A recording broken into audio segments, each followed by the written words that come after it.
What happens when a 65-year-old man, expecting a simple night out, is suddenly hit with unexpected demands?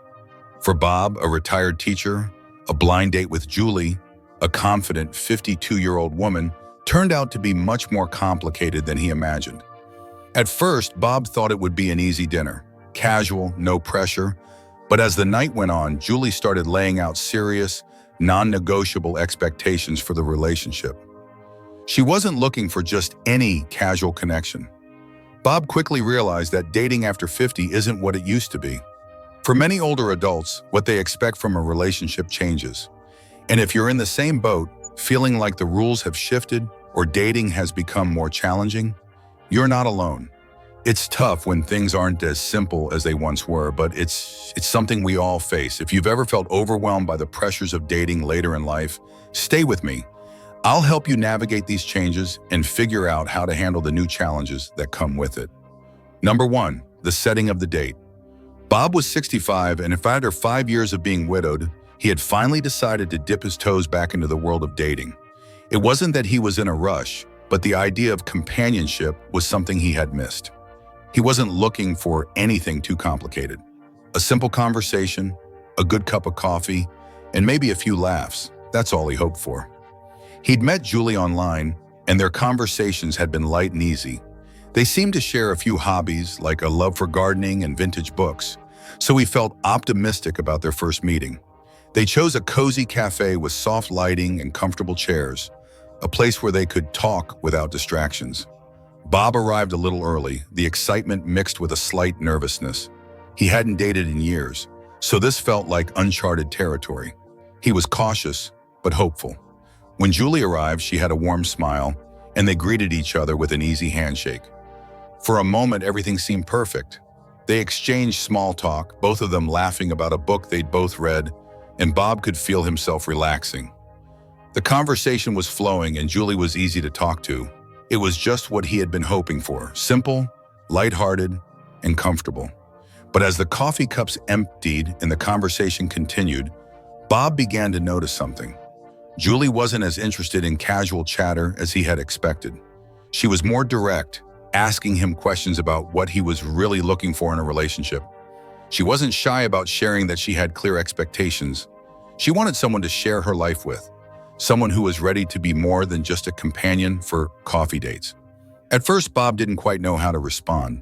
He was taken aback, realizing that while he was just easing back into dating, Julie had already mapped out what she wanted. She was clear that she didn't have time to waste, and she was hoping for something deeper, something more committed. Bob appreciated her honesty, but also felt a bit overwhelmed. He wasn't sure if he was ready for anything more than simple companionship. It reminded him that dating at this age comes with its own set of challenges.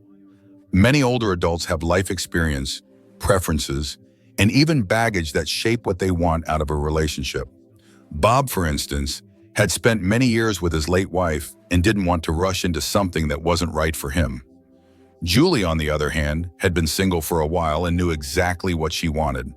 She wasn't interested in wasting time on anything less than a serious connection. This was their first date, but it highlighted something important. In the world of dating after 60, expectations can vary. It's not just about meeting someone new, it's about understanding where each person is coming from and what they truly want out of the relationship. And sometimes, that's not always an easy conversation to have. Number 2, the first demand, financial security. Julie had a clear demand when it came to her relationship expectations. When she asked Bob if he was financially stable enough to support her lifestyle, it caught him off guard. She wasn't just talking about being able to pay bills. Julie was looking for someone who could afford luxury vacations, fine dining, and private health care. For Julie, financial security wasn't just a nice to have. It was a non-negotiable part of her future. It wasn't about just enjoying the good things in life. It was about feeling taken care of, secure, and having the freedom to enjoy her time without the constant worry of money. Bob, on the other hand, was taken aback by this request. For him, a relationship wasn't about financial transactions. It was about companionship, emotional connection, and building something together. He imagined a relationship where love, trust, and shared experiences were the priorities, not necessarily who could pay for the next vacation. His perspective was influenced by the idea that relationships are built on love and mutual respect, not financial capability. The difference in views highlighted a generational gap between Julie and Bob. People from older generations often had a different approach to money and relationships, more focused on emotional and practical support rather than wealth and lifestyle. This difference can be common, especially for older adults who might be re-entering the dating world later in life. Financial expectations can become a bigger topic of conversation as people have seen both successes and setbacks over the years. It's important to have these conversations early on, especially when starting over in a new relationship. Understanding each other's financial expectations can save a lot of misunderstandings down the road. Financial security might be crucial for one person, while the other may see it as secondary to love and emotional support. So, how can older adults navigate this kind of situation? The first step is simple: communication. Having open and honest discussions about money, savings, and what each partner expects can set the tone for a healthy relationship. If one partner has certain expectations, like Julie did, it's important to express those needs up front. It's just as important for both partners to understand each other's past experiences with money. For someone who's had to work hard all their life to build savings, the idea of spending freely may not be appealing, and that's okay. It's about finding a balance that works for both. Take the story of Margaret and John, for example. When they first started dating in their 60s, Margaret was upfront about her need for financial security, as she had been through a tough divorce that left her financially vulnerable. John, on the other hand, was more focused on enjoying simple things and didn't have much saved up for luxury vacations. They had several heart-to-heart talks about what they both wanted from their relationship and agreed on a compromise. John would handle most of their travel expenses, but Margaret would contribute in other ways, like treating him to dinners and helping with household expenses. Over time, their relationship became stronger as they learned to communicate openly about their financial values and expectations, leading to a deeper trust and understanding. Navigating financial differences doesn't have to be a deal breaker. With good communication and a willingness to compromise, relationships can thrive, no matter where each person stands financially. Number 3, the second demand: constant communication and attention. Julie had a deep desire for constant communication. She wanted texts, calls, and a feeling of being special every single moment of the day. This was her way of feeling connected, of knowing that Bob was thinking of her. But for Bob, this need for constant attention was a bit overwhelming. He didn't quite understand why daily texting or endless calls were necessary. He valued his personal space, enjoying a slower-paced relationship where not every moment needed to be filled with communication. This difference in their needs highlighted something bigger: the generational gap in how people view relationships. For Julie, constant connection was a sign of love, a way to stay emotionally close. But for Bob, too much communication started to feel like pressure. He preferred a balance, where both partners had the freedom to be themselves, without feeling like they had to check in all the time. So what's the solution here? How can couples balance these differences without letting communication become a source of stress? It all starts with understanding each other's needs and setting healthy boundaries. Both partners need to feel heard, but also respected in their need for space. One way to do this is by having an open conversation about what communication looks like for each person. Maybe Julie needs a few texts throughout the day to feel connected, but Bob doesn't want to be bombarded with constant messages. Agreeing on specific times for calls or texts can help set expectations and prevent misunderstandings. Another important part of this is recognizing that personal space doesn't mean a lack of care. For Bob, time apart didn't mean he wasn't thinking of Julie. It just meant he needed moments of solitude. For Julie, it might take some time to understand that space doesn't equal disinterest. Balancing time alone with time spent together can lead to a healthier, more fulfilling relationship. Setting clear boundaries around communication can help avoid resentment from either side. A real-life example can shed some light on this. Take Sarah and David, for instance. They were in a relationship where Sarah wanted constant updates, texts, calls, the works, while David was more laid back. He didn't feel the need to talk every day, and it started to cause tension. After a few frustrating weeks, they sat down and had an honest conversation. Sarah shared that daily texts made her feel loved and secure, while David explained that he didn't want to be overwhelmed and needed more personal time. They agreed to check in with each other at certain times, respecting each other's need for space and connection. This simple conversation helped them navigate their differences, creating a more respectful and understanding bond. In the end, it's about finding a middle ground. Relationships are about balance, and when both people communicate openly and respect each other's boundaries, they can build a stronger, more supportive connection. Number 4, the third demand, a hot sexual life. Julie had always been clear about her desires. She wanted a partner who was physically attractive and sexually active. She openly communicated her need for frequent, passionate intimacy. For her, a hot sexual relationship was not just a perk, it was a fundamental part of her connection with her partner. But Bob, at 65, faced a very different reality. He had noticed that his body wasn't what it used to be. The energy and physicality that once came so easily now took more effort. He started feeling self-conscious about his ability to meet Julie's expectations. Every time she expressed her desire for a more active sexual life, Bob's internal struggle deepened. The pressure to perform, along with the embarrassment he felt about aging, made him anxious. He didn't want to disappoint Julie, but at the same time, he didn't know how to be the partner she wanted and expected him to be. It's important to understand that different generations view aging and sexuality differently. For many older adults, the decline in sexual drive is natural, but that doesn't mean they don't still crave intimacy. It just might look a bit different. Older adults often value connection, comfort, and emotional closeness over physical appearance or the frequency of sex.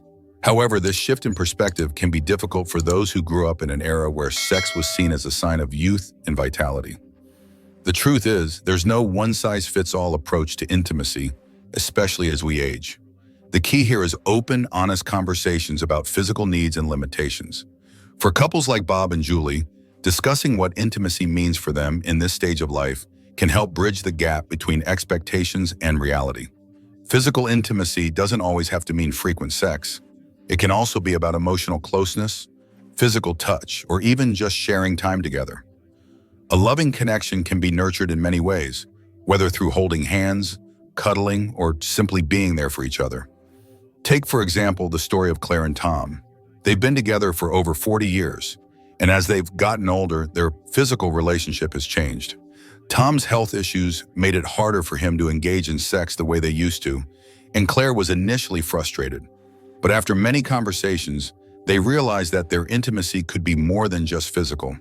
They began to focus on their emotional bond, sharing quiet moments together, enjoying each other's company, and expressing love through small gestures. Over time, they found that they were closer than ever, and their relationship was richer and deeper because they weren't fixated on one specific aspect of intimacy. So if you're finding that the demands of a hot sexual relationship seem daunting as you age, remember, intimacy is about connection, not just physicality. Be open with your partner, talk about your feelings, and explore new ways to stay close. In the end, the best relationships are the ones where love is expressed in ways that truly meet each other's needs, physically, emotionally, and mentally. Number 5, the final demand, total commitment and exclusivity.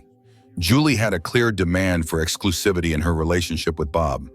She wanted him to be fully committed to her, emotionally and in every way, with no room for anyone else. This might sound pretty reasonable, especially in the context of a long-term partnership. However, Bob was hesitant. He had lived a full life, full of experiences, some good and some challenging. He wasn't sure if jumping into complete commitment right away was the right move. He worried it might be too much, too soon, especially considering his past relationships and the complexities of life as you get older.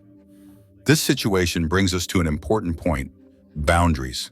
In relationships, especially as we get older, it's crucial to establish boundaries that work for both people involved. Everyone has different comfort levels with commitment, shaped by their own experiences and stages in life. For some, a deep commitment might feel like a natural next step, but for others, it might feel overwhelming or even too risky after navigating years of life and love. Understanding and respecting these differences can help avoid unnecessary tension and miscommunication.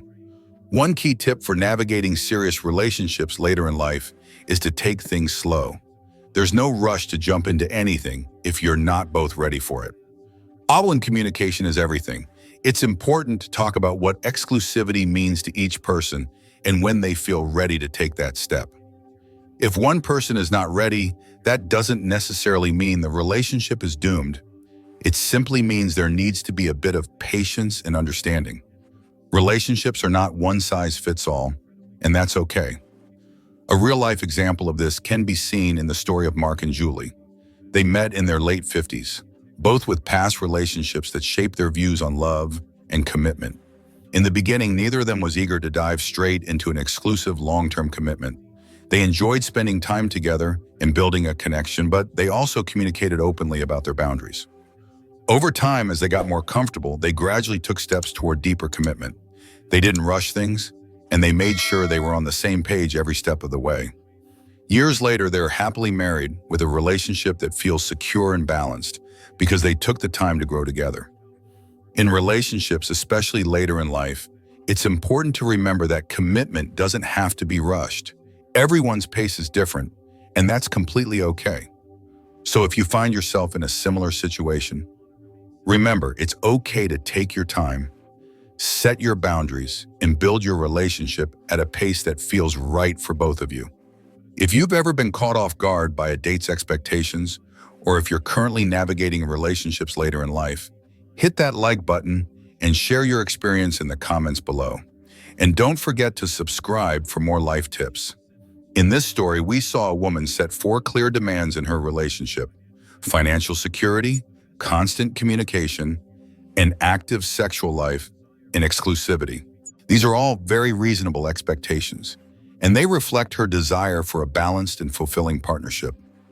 But Bob, understandably, had a different perspective. His age and life experience shaped his reaction to these demands.